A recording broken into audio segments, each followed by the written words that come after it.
Okay, well, thank you very much indeed for joining our session on USA politics today.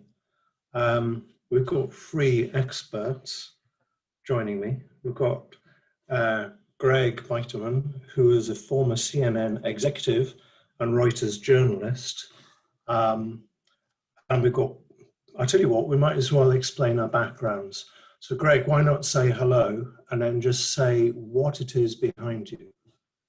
Absolutely. Well, I'm live to all of you from Mar-a-Lago, home of our esteemed overlord Donald Trump. I've managed to fly over to Florida for the day as part of this debate. Okay, that's not true. Greg, I was a journalist for many years at Reuters and an executive at CNN, and now involved in sort of a bunch of media projects outside of large companies, doing my own thing. But I spent, 20 years covering the news around the world, and including US politics. So really pleased to be back here speaking to you all. Okay, and thank you very much. Untruths then maybe, or maybe not. And we also have Paul Goldsmith. Paul was actually Politics Teacher of the Year a little while back. He's a political blogger. I've been looking some of those up. And he's also written a book, How to Lose a Referendum. I heartily recommend that. And he's appeared a fair bit on Sky News. So maybe Paul, could you just say hello and say something about your background? Yeah, well, I asked Mark to book me in to the Four Seasons Hotel for this, but I've ended up outside Four Seasons Total Landscaping in Pennsylvania. So, alas, that's what I'm going to have to put up with. And thank you, Paul. And we also have John Gilbert. As a lot of us know, John Gilbert is the head of politics at Latymer and teaches US politics, as well as in the past teaching economics and actually teaching history. He's an absolute expert on many things, including military history and, of course, apples and pears, but we won't go there. So he did at one point say he was going to go into a bunker in school that he had built for him. Is he there now, I wonder? Anyhow, John. No, the bunker is there. I wouldn't let them build the LPAC without building me a bunker beneath it. It's the one, beneath the spiral staircase. But I'm in my own bunker here, 50 meters below Chiswick at the moment. It's the only place that's safe in American politics. Okay, thank you, John. So what we'll do is I think broadly this splits into two parts. Yeah, part one is all about Trump, and part two maybe about Biden and what's to come with Biden in the future. I hope that's okay. So if you want to speak, make a contribution or a question, then please just put it in chat or raise your hand. If you want to make points or ask questions, then just put it in the chat. Okay. Right. So maybe we could start. And maybe looking at Trump, maybe the first immediate question with Trump is, should he be impeached? Is impeachment actually a good idea? Because arguably he's culpable for, the recent insurrection in US politics. So what would you say? Who wants to start? Should we go to Greg? Gosh, I feel the pressure, because this is one I'm not decided on, to be totally frank. I think a reprimand is in order. I think that he violated, the sort of spirit of the office, even if all he did was sort of stand up and tell people to, rush to the Capitol or come to his demonstration. The question really is, what positive outcome is there from impeachment? And disbarring him from running again in the election seems to be the only really, outcome that is sort of plausible and that's the only outcome that's worth having. I think it's good to go through the process, but I think it needs to be done in a clever way, which doesn't drive the country further apart. The value from doing so is really limited, particularly when, you've got an environment in COVID when the country needs stimulus, bills need to be passed, the country needs to move past Donald Trump. And I've always felt, Donald Trump is at the core is really nothing. The right sees a champion of free markets and conservatism. The left sees a fascist. All I have ever seen is a reality TV star. And I think, if you acknowledge that, you can move past him. But as long as we imagine him standing for something greater from the left or the right, I think you're being fooled. So impeachment, go ahead. But I hope we can be done with the process quickly and move forward as a country. Do you think it might distract from Biden's main business, is what some people argue, isn't it? Paul, what do you think? Yeah, I think that's a very good question, Mark, because Biden has 2 years where he has the Senate just and the Congress just, and history suggests that it will move over to the Republicans in 2 years' time. So he's got 2 years of Senate and Congress time to make a difference, do anything radical he might want to do. And if Senate time is spent on an impeachment, then that's time that could be spent doing something else. Because Donald Trump standing for president at 78 is not really the problem. I don't think he'd make a particularly good candidate. The hundreds of millions that Donald Trump has and people around him have to chase after anyone who goes after him, which he's already doing, threatening primaries and things like that, is far more important. To impeach someone, you have to prove high crimes and misdemeanors.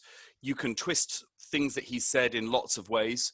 I was extremely upset and angry about what he did because I believe in the political system's ability to resolve conflict. And if that relies upon the losers accepting that they've lost. However, high crime and misdemeanor, one of the problems is that some of the way he said things and some of the words he said have been uttered in a similar way by people on the other side politically. So you're opening a very difficult door when you say that this is a high crime and misdemeanor. And this is going to ultimately be the problem is, as Greg rightly says, we've got to look at the benefits, we've got to look at the costs. Now it's coming and it's happening. On the other hand, if you are a Republican and you vote not to impeach him and you vote to support him, you are saying that someone from the left who comes along and does the exact same things as Donald Trump, a planned attempt to subvert an election result, that's okay with you. Okay, and John, what do you think then? Well, impeachment is a little bit like perpetual motion, isn't it? It's a wonderful idea, but it's very, very difficult to actually bring off. Certainly for presidents, anyway. No one has ever successfully convicted a president on an impeachment charge. And I think what's interesting in this case is the way in which Donald Trump has dismissed his legal team a week before proceedings start. Now, I understand that his legal team were preparing to defend him on legal grounds. And there is a defense to be made on legal grounds. You can argue, for example, that the Constitution puts forward impeachment as a means of removing someone from office, and the person concerned has already left office, so it's a pointless exercise. There are precedents for impeaching people who have left office, but not presidents who have left office. So you could defend him on that ground. You could also defend him on the ground that, as Paul alluded to, what he said in front of the crowd on 6th of January didn't actually amount to incitement. Often politicians talk about fighting hard for something, and they don't literally mean smashing a policeman over the head with a fire extinguisher. Trump, of course, was careful not to be specific about what he wanted. So there was a legal defense to be made, and Trump has decided not to have his legal team do that. He's decided instead to hire a legal team that is going to defend him on the basis of declaring the whole election a fraud. Now, if this were a purely judicial proceeding, that would be suicidal, because the evidence isn't there and he would end up failing and being convicted. But you have to remember that an impeachment trial is a trial of a politician by other politicians. And Trump has calculated, rightly I think, there is no way that 17 or more Republicans are going to cross the floor and vote with the Democrats to convict. They are under great pressure from their base. They are terrified of the base. 45, I think, 46 Republicans voted against even hearing the evidence or even actually having the trial a little while ago. So clearly they're not going to convict. So Trump has decided to play this trial for political effect. And actually, I think it could be quite a good move for him. Yes. Mark, can I just add to... Can I just finish? Yep. He's going to use the trial as a battering ram against Biden's legitimacy as president. That's the game he's playing. He's not playing a legal game. He's playing a political game with 2024 in mind. Paul, what were you going to say? Yeah, so I mean, this is the point, and I just want to address Maddie Grantham's question on the chat as well. The considerable influence he holds over Republicans in Congress and in the Senate. The electoral system in America is slightly different. There are Congress elections every 2 years, and then 33% of the Senate has to face an election every 2 years as well. And those who are in Congress, but also those in the Senate who are up for election in 2022, slightly less those who are up for election in 2024, are going to be extremely wary of what they're doing, because at one point, a letter was sent to all congressmen, all senators in, I think it was early January, by someone, a congressman related to Trump, saying that we'd like you to commit to not impeaching, I think it was, or overturning the election result, and Trump will be very interested in the list of people who sign up. And in American politics, the study of American politics, there's ways of comparing with Britain. And one of the ways is rational, in terms of what would a rational politician, particularly on the right, do, given there's elections in 2022, given they know that Donald Trump has something around 300 million in order to challenge them for their right to even stand for their seat. And I think a rational politician would probably not go against Trump. Okay, there's a question from Paloma. Can we take your point to your question? No? Okay. So my question is, if they do end up impeaching Trump, do you think that will damage the partnership between the Democrats and the Republicans already more than it already is? And if so, would it be permanently, or even, for the next decade or so? Greg, maybe? Yeah, I'll take that one. I mean, look, the split in the Republican Party is pretty evident. There are a sizable number of Republicans who would like to see the end and farewell to Donald Trump. There's absolutely no doubt about it. From Mitch McConnell to Lynn Murkowski to Susan Collins, there's a pretty wide range of Republicans who want to say farewell. I was reading an article, an editorial today from Senator John Danforth about the poison that Trump has brought to the party. I think, but it is really a split. And I think if the impeachment goes ahead, I don't think it necessarily ends the potential for cooperation between Democrats and Republicans. My gut is that Trump actually will fade. That's actually my current view, is he will fade simply because he needs to be on a pedestal to survive. And he's not the president. Whether he launches a media platform or not is interesting. He's not on Twitter. He's not on Facebook. It's pretty hard for him to reach beyond a very, very loyal base. I actually believe he's going to wane in influence. It's going to be a sort of weird divorce or exorcism, depending on your point of view. But I think ultimately, my gut is he's going to fade. And therefore, I think there can be a restoration of some of the older political models that we've seen. That said, there was huge partisanship all through the Obama era. I mean, you're really going back to George Bush, the last time there was really, across the aisle collaboration.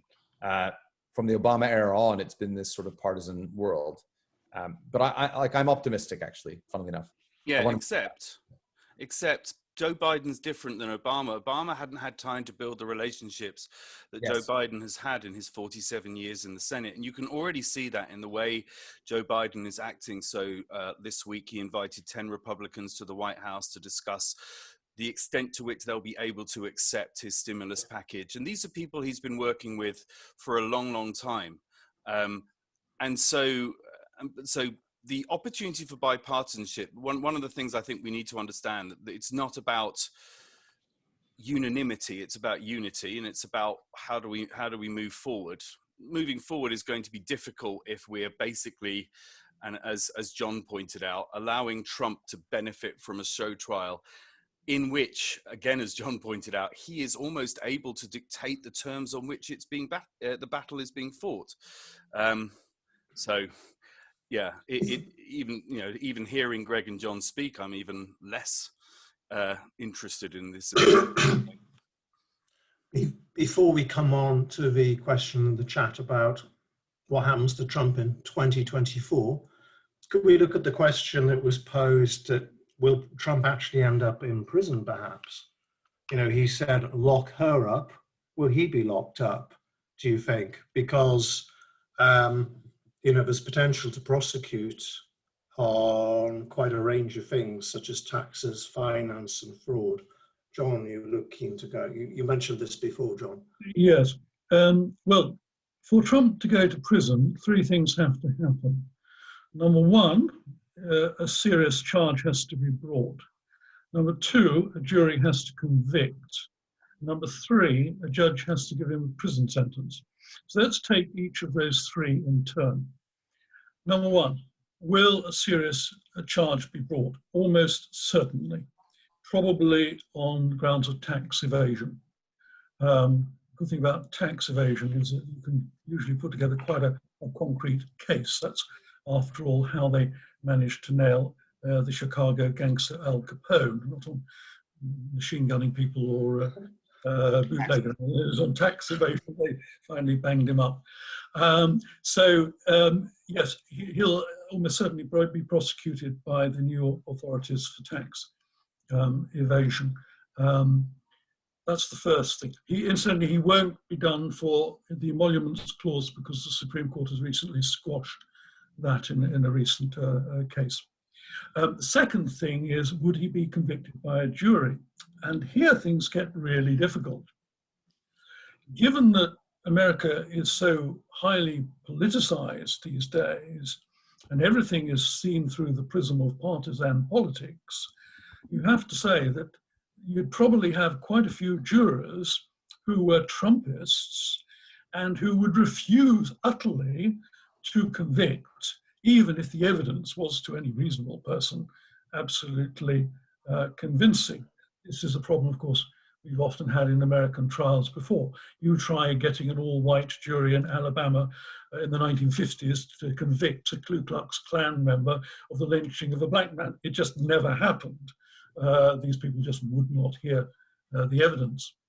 And of course, in American trials, it's also quite easy for the defense to kind of pick the jurors to a certain extent. So you might find, even with an iron case, that a jury would acquit. Then, of course, if he were convicted, would he be sent to prison? He's a man in his late 70s. If he could get out of the Vietnam War as a young man on the basis of a bone spur, I'm sure he could get out of a prison sentence on the basis of failing health when it suited him. And if you want a parallel case, look to that good old crook, Silvio Berlusconi, the former Italian prime minister. Now, he tried every trick in the book to delay a trial, and it took 7 years before they convicted him of fraud. And though he was sentenced to 5 years in prison, he ended up doing 4 hours a week at a community service scheme, which is not exactly breaking stones in a quarry, is it? So I think Donald Trump probably will escape the jail that he almost deserves. So we'll look at, there's a very good question about the Republican Party in the chat, but Greg or Paul, do you want to add anything to what John's, he's not going John's to erudition? keep it really simple. He's not going to jail. Yeah. Tom said Paul? everything. Okay, yeah. So looking at Trump and the future of the Republican Party and its split, what do you think Trumpism is? Is it neo-fascism, where there are enemies of the media, you know, enemies of the liberal elites? Or does it amount to nothing? Is it Ron Christie said, his ideology is what the president believes at any particular moment of any particular day about any particular subject. Or what is Trumpism? Who wants to go? Paul, yeah. Yeah, so one of my biggest concerns actually, and this was always a concern, and I think I said this in the event in October, is with the selection of Joe Biden as the presidential candidate, is that what's going to happen to the people who decided to vote for Trump for, I suppose, economic reasons. So what's going to happen to those places around the people in Ohio, Pennsylvania, Michigan, Wisconsin, who, in the words of Tucker Carlson, even on Fox News, were so desperate with the impact of globalization that they decided to vote for someone who harasses people, bullies people, etc., etc. Are they just going to go back to being ridiculed as lazy, racist bigots? What's actually going to happen to people who've lost their sole source of income because of various different policies, the encouragement of globalization, climate change as well, and that is still some. We've got to remember, Trump got 74 million votes, the most votes for any Republican in history, and I think the most votes from the African American community since 1929. From BAME, non-white communities since early 1930s. There are still people who are likely to vote for Republican policies. I think the Republicans, and this has been happening all the last 4 years, privately would love Trump to go away. It is causing great damage to the Republican Party's recommendation. And we'll talk about, hopefully, Marjorie Taylor Greene and people like that in the future. And yet he has enormous power, but he and his family are like cuckoos that have jumped into this nest. And even Mitch McConnell decided to wait until the Senate elections were over on January the 5th to actually say anything against what Trump was doing, because he needed Trump's help. He's enormously powerful. Sure. You're on mute, Mark. It's all right, John. Yeah, sorry, John, and then Greg. Beg your pardon. Yeah. Sure. Well, your question, Mark, I think was, is Trumpism a form of neo-fascism? To which my answer is, well, let's look at what fascism is, apart from being a term of abuse, of course, these days. But its proper political characteristics are as follows. First of all, a belief that there should be an all-infallible leader who leads the party and who tolerates no opposition, and to whom everyone must show utter obedience. Well, that certainly fits Mr. Trump. He goes after anyone who shows disloyalty very, very hard. Second, fascism is a radical form of nationalism. Well, that fits Trumpism too, because it's America first, America first, America first, a very crude, very assertive form of nationalism. Though, to be fair, of course, as Paul pointed out in the previous panel, Trump hasn't invaded any countries as yet, which used to be one of the characteristics of fascist countries. Third, fascism is contemptuous of democracy. And I think Trump has shown in the last few months his utter disregard for democratic norms in not accepting the results of a properly held election. Fair enough, he was entitled to challenge things in court. Mitch McConnell wouldn't validate the election until that had happened. He's been cautious, but those cases were thrown out. The election was certified. Trump has still not accepted that result. Fourthly, a disdain for constitutionalism, if you want to call it that, the rule of law, democratic procedures, separation of powers, checks and balances, independent judges. Trump has no time for that. And again, that fits the fascist mold. Preparedness to use violence for political ends, that also fits. Trump has time and time and again called for hecklers at his rallies to be beaten up in front of the cameras, to journalists to be hassled, and so on and so forth. So again, you tick the box there. The only place where Trumpism doesn't fall into tick all the boxes of fascism or neo-fascism really is I don't think you can see it as a totalitarian as such. That would be too much against the political culture of the United States. But most of those boxes are ticked by Donald Trump's approach. And that's a very alarming thing, I think. Greg, then, do you agree with that? I don't believe Trumpism exists. I think that only Donald Trump exists. And I don't think there's ever been a coherent movement. You've had everyone from Steve Bannon to, Kevin McCarthy, to all these people sort of circled around. I make the point that Trump is whatever you want to see in him. And if you want to see a fascist, as John rightfully points out, there are lots of fascist features. But there's never been any coherent strategy behind Donald other than ensuring he's popular and that he's sucking up all the attention. And I think actually, if you take a step back, coming back to those voters, who are angry, who are upset about globalization, the truth is Biden's adopting a ton of policies which Trump introduced.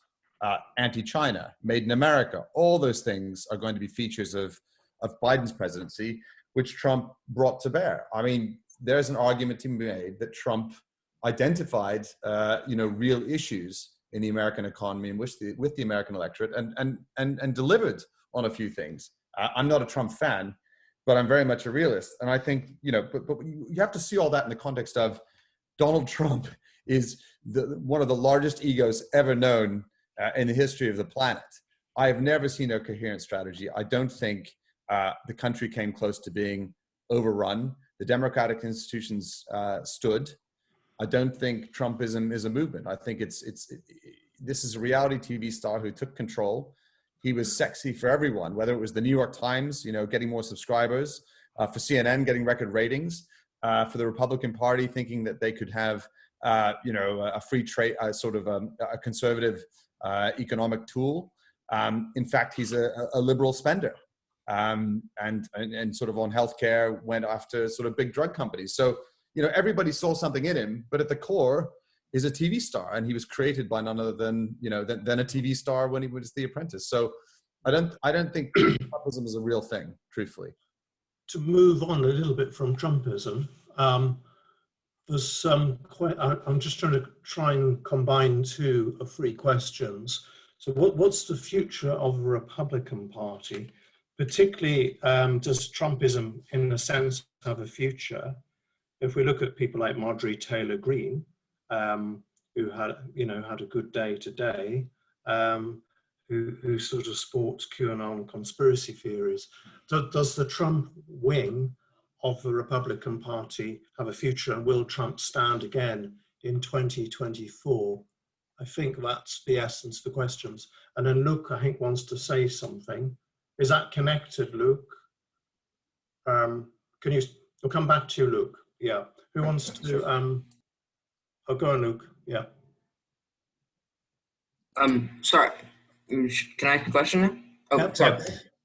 So I was wondering, since that Trump sort of essentially activated this disenfranchised base in the Midwest and made them aware of a new form of politics, but then was rejected by wealthier, more educated Republican voters who may have voted for him last time and didn't vote for him this time.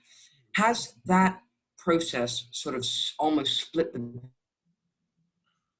Could that lead to almost a breaking of the Republican Party? So I'd like to answer Luke's question. That its demise because of the two distinct... Okay. Luke, I'm going to answer Luke's question here. The electoral system in America really suits two parties. And so even though there's been talk of Trump creating a patriot party, it's very unlikely. I want to talk a little bit about Marjorie Taylor Greene and QAnon, because I think it's really vital people understand something that went on. And there have been some questions from Kitty and also Scarlett as well about the US media and polarization of the US. I have had some very close friends in the United States, intelligent, university educated, successful, mostly men who fell down the QAnon rabbit hole.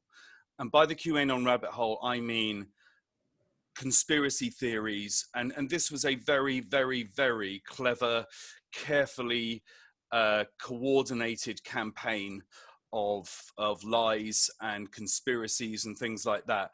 But it was scary seeing, and I don't judge people on their opinions, but it was very scary, and I you know, there was no point in arguing with them necessarily. But I mean, one guy in particular, his family had to perform an intervention and basically tell him QAnon or us. And the problem is that that's been going on for a long time, and there are people hugely radicalized, and it's partly because there's no BBC in America. Everything is hugely polarized. Now, the way to deal with that is it's going to take a long time. And Marjorie Taylor Greene, who has supported QAnon theories plus some other stuff as well, Mark mentioned that she'd had a good day. And part of the reason she had a good day is the fact is she was elected. And if she's elected by the people, I think it's the people of Georgia, then we can't suddenly decide, well, we don't like your views, so you're going to be removed. Even removing people from committees, if the majority in Congress does that every time they don't like someone's views, that means they're saying it's okay when the other side's the majority to do it as well. And so there's a bit of a problem because of the two-party system, because actually if you create a third party, they create a third party, the Republican/Patriot Party will lose every time, the Democrats will be in power forever. Someone has to be a cuckoo and they have to enter the party. And what I think the Republicans are going to have to do is find someone charismatic who is not Trump and who doesn't believe in Trumpism in order to get to a position where they can, be the nominee. And it's not like in Britain where the party votes for you. You can come up anyway and become the nominee as well. And American media is what it is, and British media could be going that way too with the launch of GB News and various other things that are going to tell people what they want to hear. So you should watch for that as well. We go Greg, then John. Sure, yeah. I mean, Greg, and then John. Yeah. I think the Republican Party split is probably not going to happen. I agree with Paul. The system's too suited to a two-party nature. But I think, what's really happening, I think, is regulation is coming for social media. And if there's one thing that drove QAnon, that drove the partisanship, it has to be social media and the sort of targeted advertising and targeted content that it delivers on behalf of those advertisers that is bifurcated and created this partisanship. I believe very strongly this is artificial and mostly driven by the commercial nature of the internet.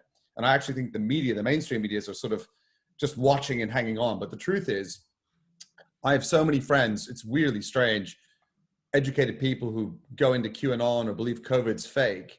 And that is simply because you go onto social media, onto Facebook in particular, and you're encouraged to join a partisan side because that's where ultimately the modernization happens. Advertising is then fed and content's fed to people in those bubbles. And this is where you wind up with multiple versions of reality. In truth, I think the mainstream media is sort of just tagging along at this stage. But the news, I think that's really important is what you're seeing in Australia, what you're seeing in the US. Social media is about to be regulated, and this will have a massive impact on the level of partisanship in the country. And this will happen exactly at the moment that Donald Trump is given less of a pedestal. So I think that this is the main driver. It's not Fox News, it's not MSNBC, it's Facebook, it's Twitter, and it's the targeting they do. I think those things are going to come under a very, very, very close look at. And I think as a result, partisanship will diminish. It's not a coincidence. I'll end with this. that the most divided countries are where the most sophisticated advertising industries exist, and that's the UK and the United States. John? Well, I agree both with Paul and Greg in saying that there's really not room for three parties in American politics.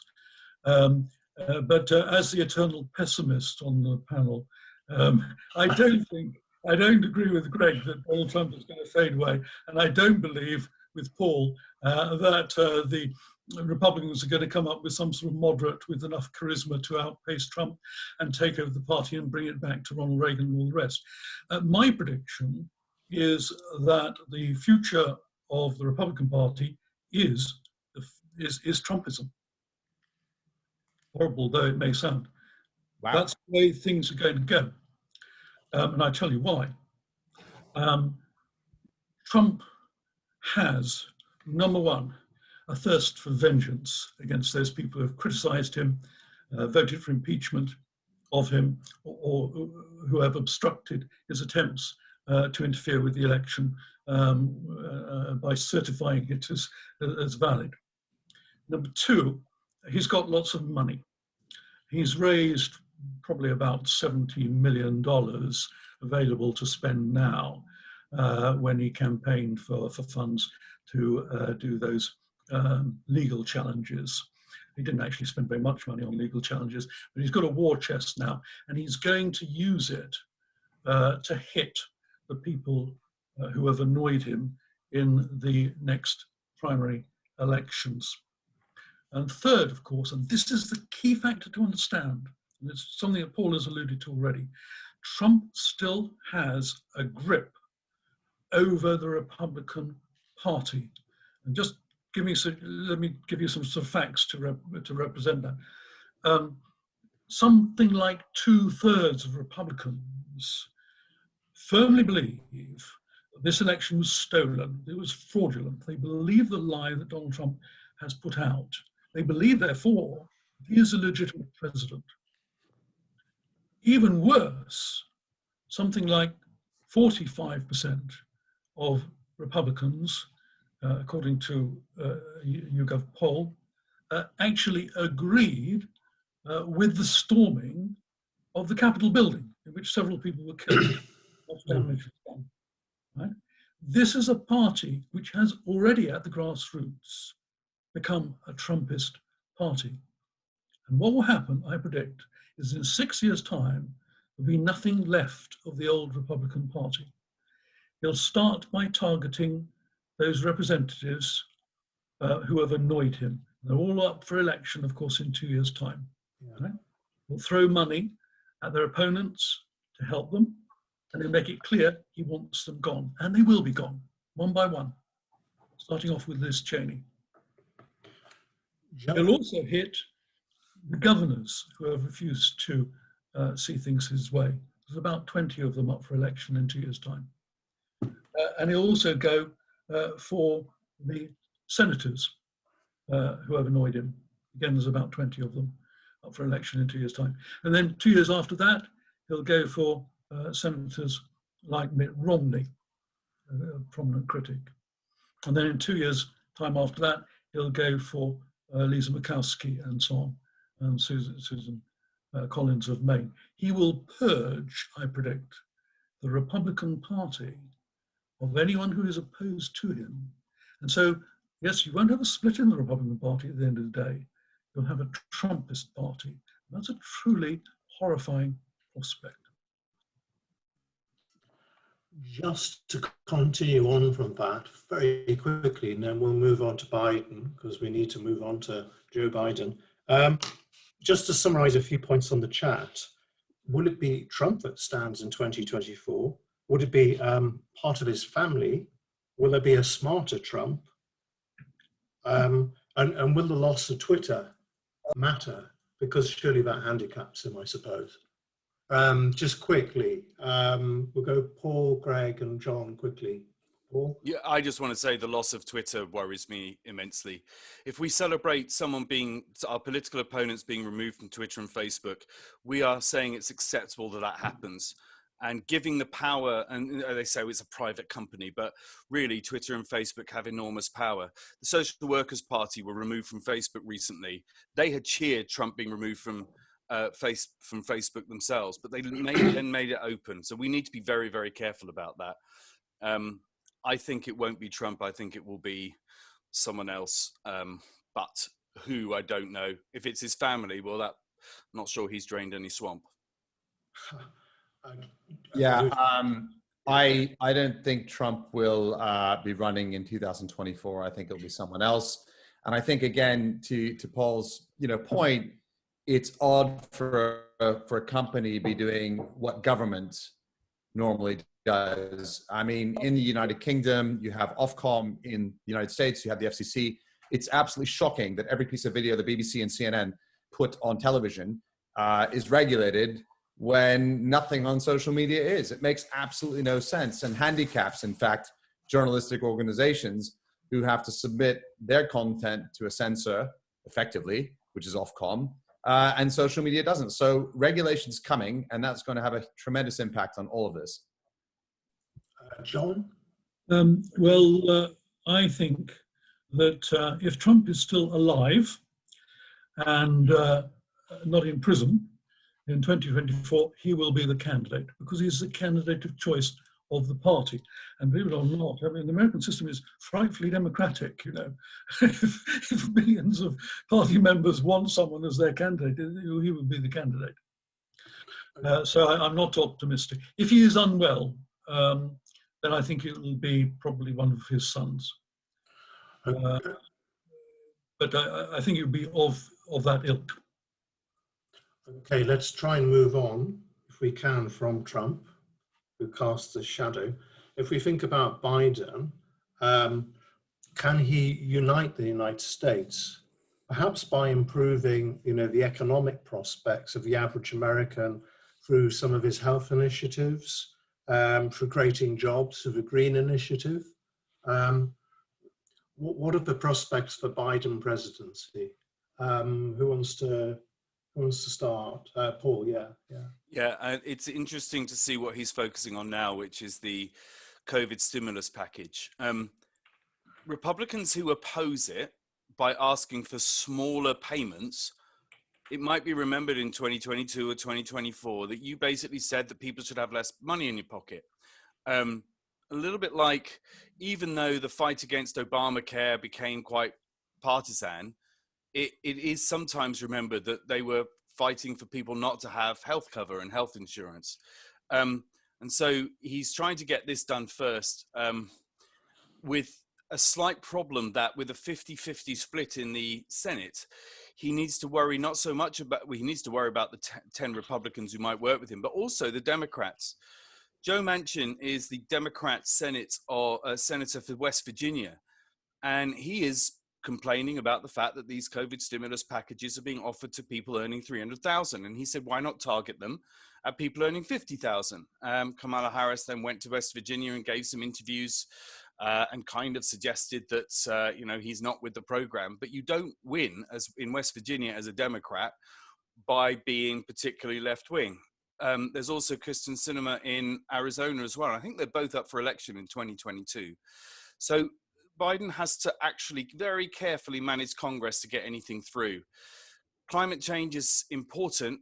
It just may not be the thing that he should be focusing on most, but because it can split. You've got a lot of senators and Congress people who want to keep their job. And don't forget that there's so many states. And so senators, the Republican Party is massively advantaged by the Senate, who are going to vote against certain policies and certain laws. That's going to be very difficult.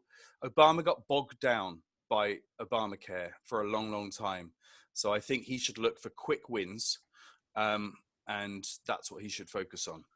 Yep. We also have a question, will Biden be able to convert more moderate Trump voters to the Democratic side? Furthermore, will Trump be able to further divide votes? Well, will Biden be able to get moderate Trump voters? And what are the prospects for Biden? Should we go, Greg? Yeah, I mean, look, I think so. I think Biden is a centrist at the core. He's got out of the gate with some left-leaning policies, but ultimately he's a deal maker. He's practical. He is, a traditionalist who I think Midwestern voters can get comfortable with. He's a plain speaker. And I think he's got a decent chance of winning over a lot of those Trump voters who, don't forget, before Trump were, in some cases, Obama voters and certainly Clinton voters. And so I think the prospects for Biden are pretty decent if he can rein in, very hard left stuff. I think he's got an opportunity to go forward. He's got this very slim majority in the Senate, majority in the House. As Paul and others have pointed out, it's the first 2 years that are really going to matter. I think he's got a fighting chance of making this a pretty good show. And, with the COVID crisis, no one's arguing over whether there ought to be stimulus. It's simply a question of how much. So, it'll be a win for him no matter what. And probably a win for moderate Republicans who vote for stimulus, or even Republicans who vote for stimulus, for that matter. Yep. John. Sorry. Or do you think he's a bit of a gradualist? I mean, he's very much in the centre ground of US politics, in a sense, certainly of Democrat politics, isn't he? Because some Miles, I think, put in, would Biden pass a flurry of controversial left-wing laws?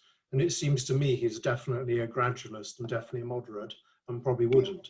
I don't know what you think, John. I'm sorry. When I said it, I meant didn't he at the start of his presidency pass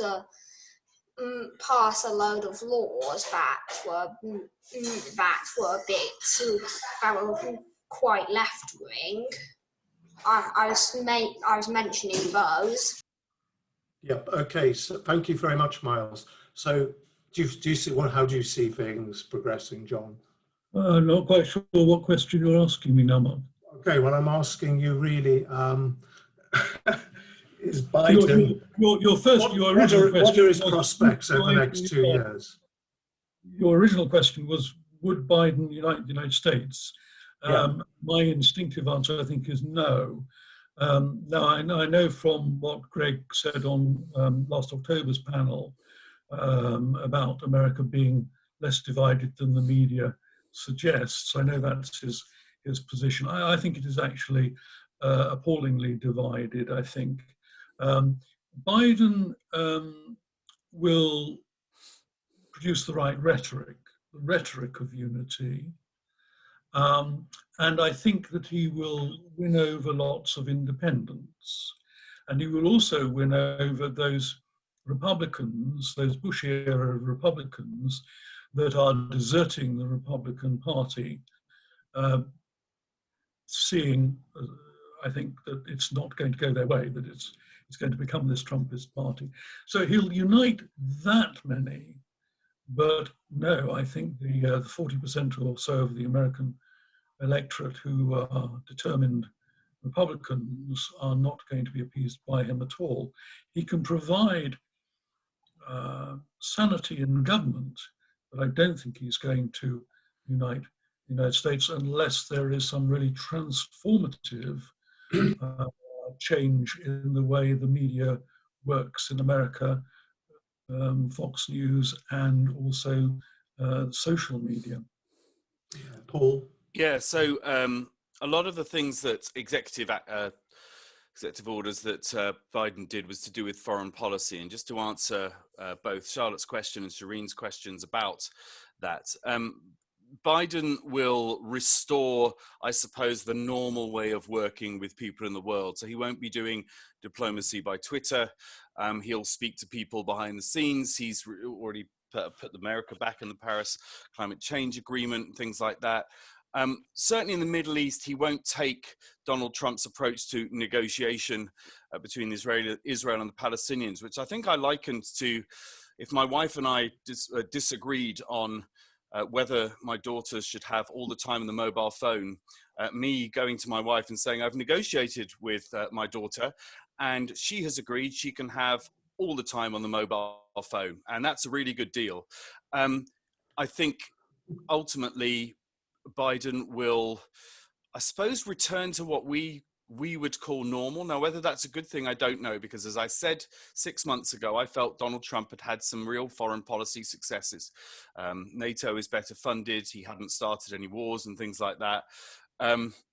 But it's just, I suppose, understand the people around the world understanding that I suppose the White House is going to operate normally and the usual channels are more normal as well. And then, of course, we've got this question of how long Biden's there in the first place, given his age, which I think Zachary has just mentioned. Yeah. I would not be surprised if Kamala Harris is president by 2024. Do you agree with that, Greg? Do you think we've got people asking about Kamala Harris? Oh, sorry. I was going to say, sorry, I was on mute for just a second. I think what Paul says about Trump's foreign policy is right. So, you know, with respect to Kamala, who knows, right? I personally think, don't forget, Biden had an aneurysm sometime before he was vice president, and that influences the way he speaks. And I'm not so convinced he's going to decay. But I actually think Biden, you know, on the foreign policy front, you'll see him, you know, putting aside Paris, which I'm delighted he's rejoined, you'll see him probably stick with much of what Trump's done. You know, the truth is in the Middle East, you have Israelis in Dubai, you have Israelis in Sudan, you have a Middle East peace process that's been jolted. I mean, in my opinion on that process, you know, it's been going nowhere for 30 years and both sides have had incentives not to move. And here's this jolt and things have moved. I think when it comes to China, I mean, just today, Britain announced it was shutting down CGTN, the Chinese state television network here. He's had a tremendous influence. I don't see Biden pulling back from many foreign policy positions, and I certainly don't see him wanting to jump into a war. It'll be interesting to see, you know, if he takes stronger action on Russia. I suspect he will with Navalny and maybe even with Myanmar than Trump would have done. But I actually think, I find Biden will probably be ducking for cover behind some of what Trump's done and probably not making tremendous policy changes in a number of areas anyway. So yeah, we'll see where it goes. Maybe I'll come to John with this. Taylor was saying in the chat that Trump might Biden might introduce more left-wing type policies. I mean, racial justice springs to mind. Big support, doesn't he, in the black community, particularly from Jim Clyburn. Do you think that if he makes significant, meaningful reforms, that might alienate, of course, moderate Trump supporters? John? Well, how's he going to reform anything? He can issue executive orders, yes, and frankly, he's already done most of that in the first couple of weeks. So yeah, there will be changes to environmental, the way America deals with environmental regulation. There have been changes in the military, for example. Transgender people are no longer going to be chucked out automatically, as they would have been under Trump and so on and so forth. So yeah, he is changing those sort of things. But to go back to the foreign policy, but anything substantial is going to require legislation, and getting legislation through Congress is going to be very, very difficult when you've only got the casting vote in the Senate. And people like Joe Manchin, as mentioned earlier, who is essentially a Republican in policy terms, who just happens to be wearing a Democrat Party label. So I don't think he's going to get much done legislatively. If he managed to get a stimulus package through in short order, that will be quite an important achievement. But beyond that, I guess not much is going to be done.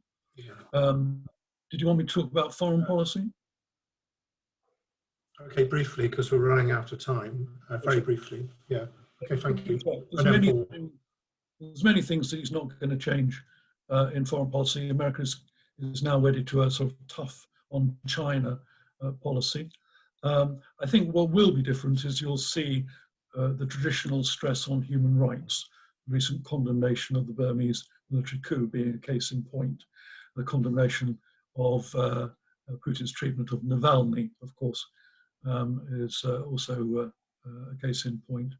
So there'll be more stress on human rights, on international action to combat environmental damage and climate change and so on and so forth. Reassurance for NATO, but the fundamentals on China are not going to change.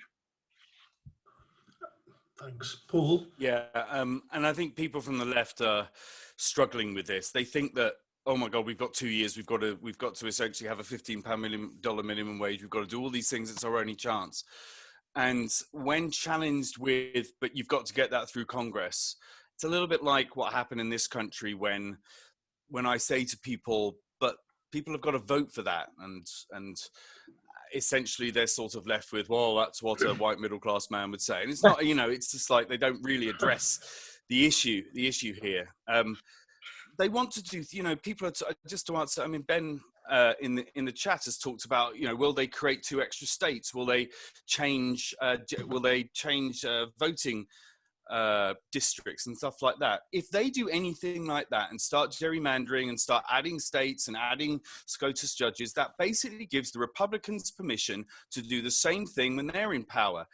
If you use your majority to mess with the Constitution or something like that, you are giving permission to the other side to do the same, which incidentally, I mean, I don't think there will be a Supreme Court death in the next 4 years, but when Trump decided to remove that filibuster of the Supreme Court judges, that means that he stopped any blocks going on the other way as well. And people just constantly have to remember that anything you do to your political opponents can in future be done to you.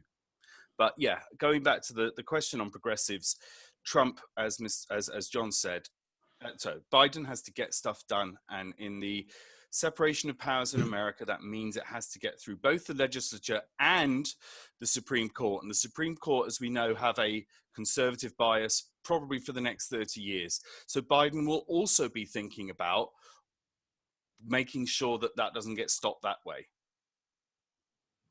Could we, I think Zach has a quick question.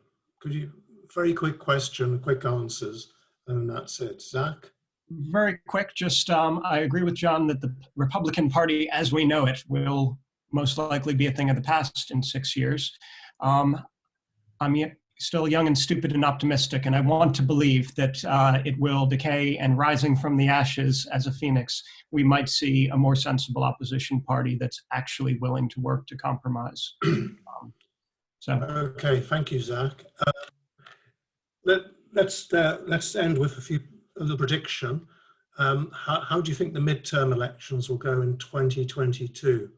Because last time we predicted what would happen in the actual presidential election. What will happen in 2022 for midterms?